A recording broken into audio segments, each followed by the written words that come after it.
Pernahkah Anda melihat pohon kelor di halaman rumah atau di kebun tetangga? Pohon dengan daun-daun kecil mungil ini seringkali dianggap sebagai tanaman biasa, bahkan pakan ternak. Tapi tahukah Anda, dunia internasional bahkan WHO menjuluki tanaman ini sebagai miracle tree atau pohon keajaiban? Di balik penampilannya yang sederhana, daun kelor adalah salah satu superfood paling padat nutrisi di planet ini. Di video ini, kita akan mengungkap 7 keajaiban daun kelor untuk kesehatan. Dan siapa saja kelompok orang yang justru harus berhati-hati saat mengonsumsinya. Sebelum kita lanjut, saya ingin menyapa Anda. Tulis nama panggilan Anda dan dari kota mana Anda menonton ya. Pembahasan pertama. Memperkenalkan sang pohon keajaiban dan profil nutrisinya yang tidak masuk akal. Sebelum kita menyelami satu persatu dari 7 keajaibannya, mari kita berkenalan lebih dekat dengan tanaman yang luar biasa ini. Kelor atau dalam bahasa Latin disebut Moringa oleifera, bukanlah tanaman baru. Ia telah digunakan selama ribuan tahun dalam sistem pengobatan tradisional Ayurveda di India, dan juga oleh nenek moyang kita di Nusantara. Mereka menggunakannya untuk segala hal, mulai dari menjaga stamina, mengobati peradangan, hingga sebagai makanan bergizi untuk anak-anak dan ibu menyusui. Namun baru dalam beberapa dekade terakhir inilah sains modern mulai terkejut dan meneliti secara mendalam, lalu mengonfirmasi apa yang telah diketahui oleh kearifan lokal sejak lama. Profil nutrisi yang sulit. Dipercaya julukan pohon keajaiban tidak datang tanpa alasan. Jika kita membandingkan kandungan nutrisi daun kelor segar per 100 gram dengan makanan-makanan sehat lainnya, hasilnya sungguh mencengangkan dan tidak masuk akal. Vitamin C-nya 7 kali lebih tinggi daripada jeruk, yang Anda tidak salah baca. Tanaman sederhana ini adalah bom vitamin C yang luar biasa untuk sistem kekebalan tubuh. Vitamin A-nya dari beta-karoten 4 kali lebih tinggi daripada wortel. Ini menjadikannya salah satu sumber vitamin A nabati terbaik untuk kesehatan mata, kulit, dan imunitas. Kalsiumnya 4 kali lebih tinggi daripada susu. Ini adalah kabar luar biasa bagi mereka yang tidak bisa mengonsumsi produk susu. Untuk menjaga kekuatan tulang dan gigi. Kaliumnya 3 kali lebih tinggi daripada pisang. Kalium sangat penting untuk menjaga kesehatan jantung dan mengontrol tekanan darah. Proteinnya 2 kali lebih tinggi daripada yogurt. Yang lebih menakjubkan lagi, protein dalam daun kelor bersifat lengkap. Artinya ia mengandung semua 9 jenis asam amino esensial yang dibutuhkan oleh tubuh kita, setara dengan protein hewani. Ini sangat jarang ditemukan pada sumber nabati. Selain 5 besar di atas, daun kelor juga syarat dengan zat besi untuk mencegah anemia, magnesium untuk energi dan fungsi saraf, vitamin E, vitamin K, dan puluhan jenis antioksidan kuat lainnya. Melihat profil nutrisi yang begitu padat dan lengkap ini, kita bisa memahami mengapa daun kelor dijuluki sebagai multivitamin alami dari alam. Ini adalah jawaban bagi masalah kekurangan gizi di banyak negara berkembang. Dengan fondasi nutrisi yang luar biasa ini, kita sekarang siap untuk melihat bagaimana semua komponen ini bekerja bersama untuk menciptakan 7 keajaiban bagi kesehatan kita. Setelah mengetahui perbandingan nutrisi ini, apakah pandangan Anda tentang daun kelor yang mungkin ada di halaman rumah Anda berubah? Bagikan keterkejutan Anda di kolom komentar. Pembahasan kedua, 7 keajaiban daun kelor untuk kesehatan. Bagian 1. Berbekal gudang senjata nutrisi yang luar biasa, daun kelor siap memberikan berbagai keajaiban bagi tubuh kita. Di bagian ini kita akan membahas 3 keajaiban pertama, yang berfokus pada perlindungan tubuh dari penyakit-penyakit kronis paling umum. Benteng antioksidan pelawan. Penuaan dan penyakit kronis keajaiban pertama adalah perannya sebagai benteng pertahanan antioksidan. Seperti yang sudah sering kita bahas, Tubuh kita setiap hari diserang oleh radikal bebas yang menyebabkan karat seluler atau stres oksidatif. Stres oksidatif inilah yang menjadi akar dari penuaan dini dan berbagai penyakit kronis seperti penyakit jantung, kanker, dan diabetes. Daun kelor adalah salah satu tanaman dengan kandungan antioksidan terlengkap. Quercetin, ini adalah antioksidan super kuat yang juga memiliki sifat antihistamin, anti-alergi, dan terbukti dapat membantu menurunkan tekanan darah, asam klorogenat. Senyawa ini juga ditemukan dalam kopi. Ia membantu menstabilkan kadar gula darah setelah makan dan memiliki efek pembakar lemak, vitamin C dan beta-karoten. Seperti yang sudah kita bahas, keduanya adalah antioksidan klasik yang sangat kuat untuk melindungi sel dari kerusakan. Dengan mengonsumsi daun kelor, kita seolah-olah sedang mengerahkan satu batalion pasukan anti-karat yang akan berpatroli di seluruh tubuh kita, menetralisir radikal bebas, dan melindungi sel-sel kita dari kerusakan, menjaga kita tetap awet muda dan terhindar dari penyakit tuh. Penurun gula darah alami bagi penderita diabetes ini adalah salah satu manfaat daun kelor yang paling banyak diteliti dan paling menjanjikan, terutama di era modern di mana angka penderita diabetes terus meroket.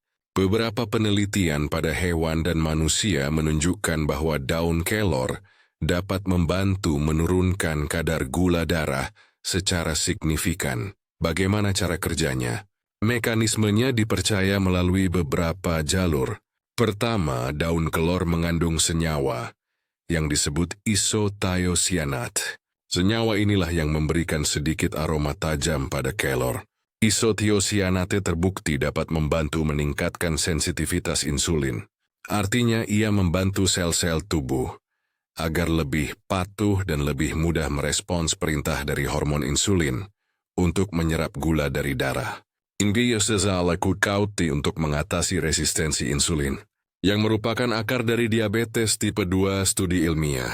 Sebuah studi kecil pada wanita menunjukkan bahwa mengonsumsi 7 gram bubuk daun kelor setiap hari selama 3 bulan mampu menurunkan kadar gula darah puasa rata-rata sebesar 13,5%.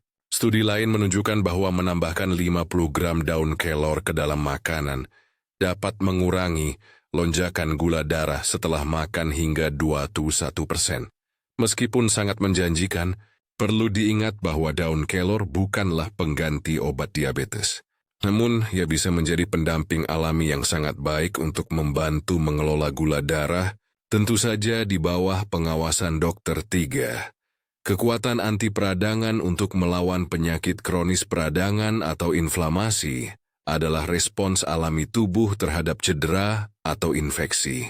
Namun jika peradangan ini terjadi secara terus-menerus dalam tingkat rendah, peradangan kronis, ia justru menjadi pemicu utama dari hampir semua penyakit modern, mulai dari penyakit jantung, rematik, hingga kanker.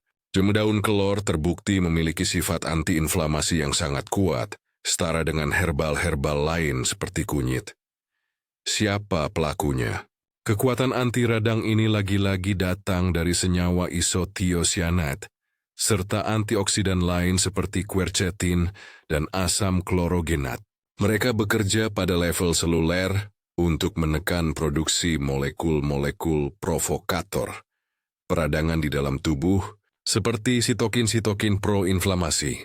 Dengan rutin mengonsumsi daun kelor, kita membantu mendinginkan api peradangan kronis di dalam tubuh kita, menciptakan lingkungan internal yang lebih damai dan kurang kondusif bagi perkembangan penyakit-penyakit degeneratif. Ini sangat bermanfaat bagi para penderita nyeri sendi akibat rematik. Dari ketiga manfaat pertama ini, mana yang paling Anda butuhkan saat ini? Apakah perlindungan antioksidannya, bantuan untuk gula darah, atau efek anti radangnya? Bagikan di kolom komentar. Pembahasan ketiga, 7 keajaiban daun kelor untuk kesehatan, bagian 2. Keajaiban daun kelor tidak berhenti sampai di situ.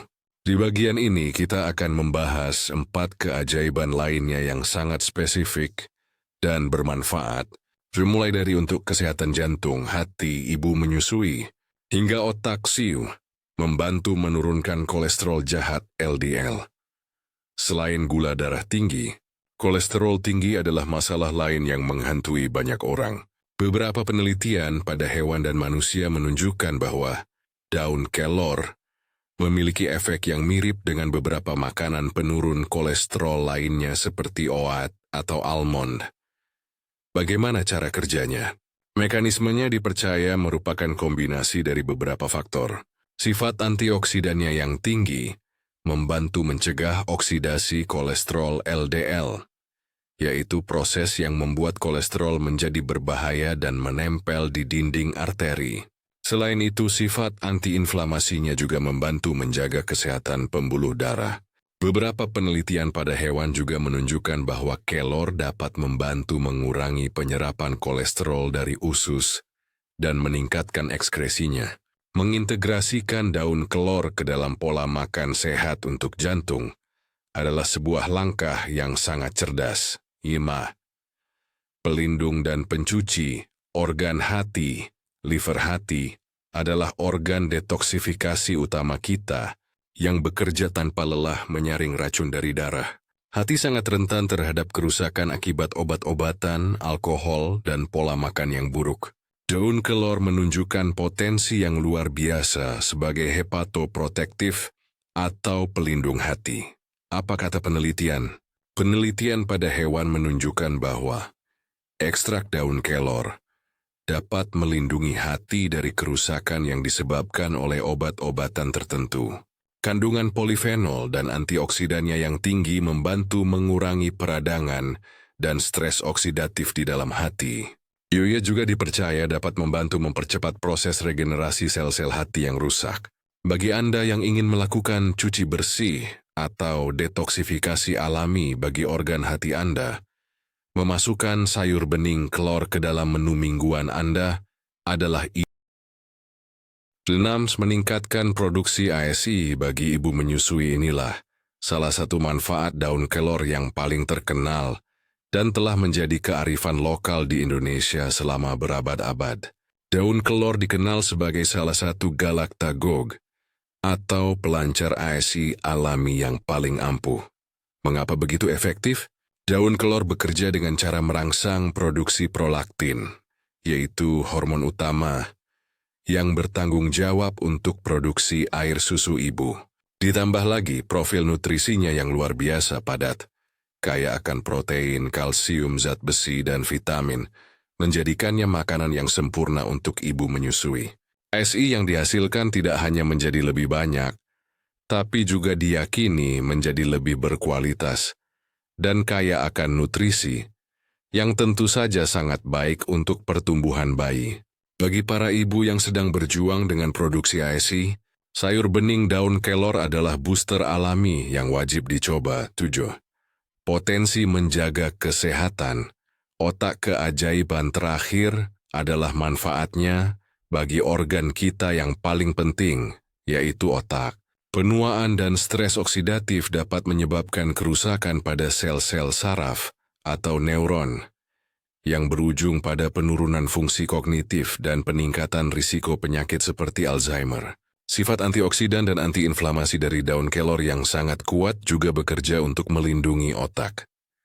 Kandungan vitamin C dan vitamin E yang tinggi, bersama dengan antioksidan lain seperti quercetin, membantu menetralisir radikal bebas yang dapat merusak sel otak.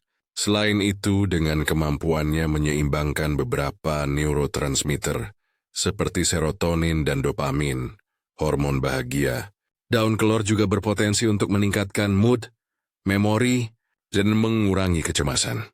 Setelah mengetahui 7 keajaiban ini, apakah Anda semakin yakin untuk mulai rutin mengonsumsi daun kelor? Bagikan semangat sehat Anda di kolom komentar. Pembahasan keempat. Sisi lain sang pohon ajaib, siapa saja yang harus waspada. Meskipun daun kelor adalah superfood yang luar biasa, prinsip alami tidak selalu berarti aman untuk semua orang tetap berlaku. Karena efeknya yang sangat poten, ada beberapa kelompok orang dan kondisi tertentu yang harus berhati-hati atau bahkan menghindari konsumsi kelor, terutama dalam bentuk suplemen dosis tinggi, TAO. Lampu merah mutlak bagi ibu hamil ini adalah peringatan yang paling penting dan paling utama. Meskipun daun kelor sangat baik untuk ibu menyusui, ia justru berpotensi berbahaya bagi ibu hamil. Bahayanya tidak terletak pada daunnya dalam porsi wajar sebagai sayuran, melainkan pada bagian lain dari tanaman kelor seperti akar, kulit batang, dan bunganya. Bagian-bagian ini mengandung senyawa-senyawa kimia yang dapat merangsang kontraksi rahim. Mengonsumsi ekstrak dari akar atau kulit batang kelor dapat memicu keguguran. Karena seringkali suplemen atau jamu herbal tidak jelas bagian mana dari tanaman yang digunakan, maka aturan paling aman bagi ibu hamil adalah hindari sama sekali semua bentuk suplemen atau jamu kelor. Untuk konsumsi daunnya sebagai sayur bening sesekali dalam porsi wajar, umumnya masih dianggap aman, namun tetap sangat bijaksana untuk berkonsultasi terlebih dahulu dengan dokter kandungan atau bidan Anda. 2. Pasien diabetes yang mengonsumsi obat penurun gula ini adalah contoh interaksi herbal dan obat yang klasik. Seperti yang telah kita bahas, daun kelor memiliki kemampuan alami untuk menurunkan kadar gula darah. Ini adalah berita baik. Namun jika Anda adalah seorang penderita diabetes yang sedang rutin mengonsumsi obat-obatan penurun gula, seperti metformin atau insulin, Anda harus sangat berhati-hati. Mengonsumsi obat diabetes bersamaan dengan daun kelor, terutama dalam bentuk suplemen dosis tinggi, dapat menyebabkan efek ganda yang terlalu kuat, yang berisiko membuat kadar gula darah Anda anjlok terlalu rendah. Kondisi ini disebut hipoglikemia, dan gejalanya bisa berupa pusing, gemetar, keringat dingin, kebingungan, dan bahkan pingsan.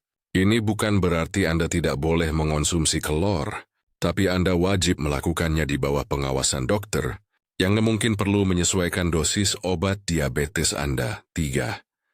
Pasien dengan gangguan tiroid, hipotiroid, daun kelor mengandung senyawa yang disebut goitrogen.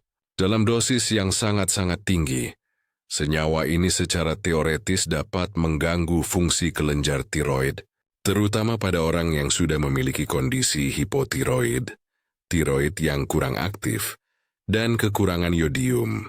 Namun perlu dicatat, efek ini umumnya tidak terjadi jika kita hanya mengonsumsi daun kelor sebagai sayuran dalam porsi wajar. Memasak daun kelor juga dapat mengurangi kadar goitrogennya.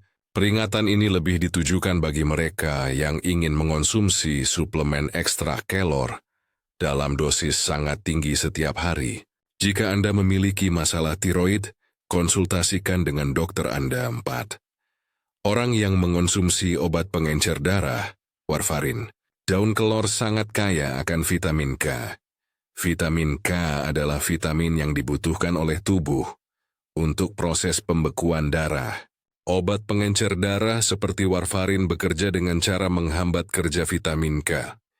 Jika Anda sedang minum warfarin, lalu Anda tiba-tiba mengonsumsi banyak sekali daun kelor, maka Anda sedang melawan efek dari obat Anda yang bisa meningkatkan risiko terjadinya penggumpalan darah. Sama seperti kasus sayuran hijau lainnya, kuncinya adalah konsistensi.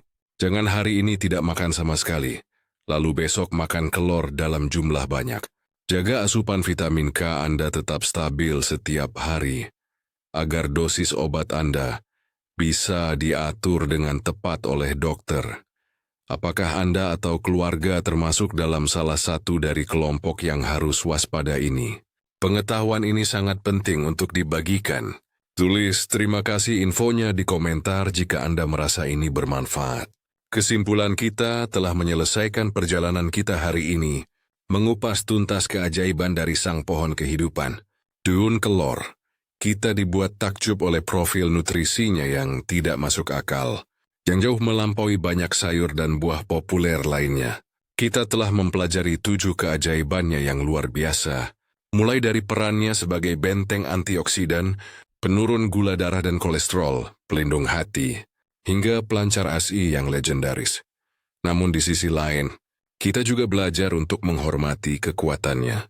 Kita kini paham bahwa di balik semua manfaatnya, ada kelompok-kelompok orang tertentu, seperti ibu hamil dan pasien yang sedang dalam pengobatan, yang harus mendekatinya dengan penuh kehati-hatian dan di bawah pengawasan ahli.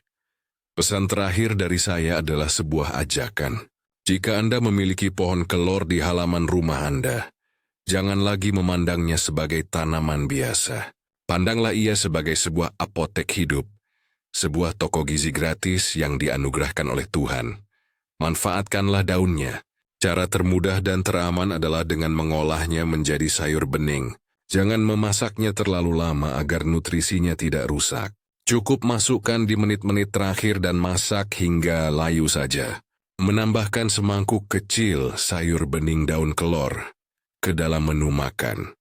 Anda beberapa kali seminggu adalah salah satu investasi kesehatan termurah dan terbaik yang bisa Anda lakukan. Sekarang, saya ingin mendengar dari Anda. Bagaimana cara Anda biasanya mengolah daun kelor di daerah Anda? Apakah dibuat sayur bening, ditumis, atau mungkin ada resep unik lainnya? Bagikan kearifan kuliner dari daerah Anda di kolom komentar. Jika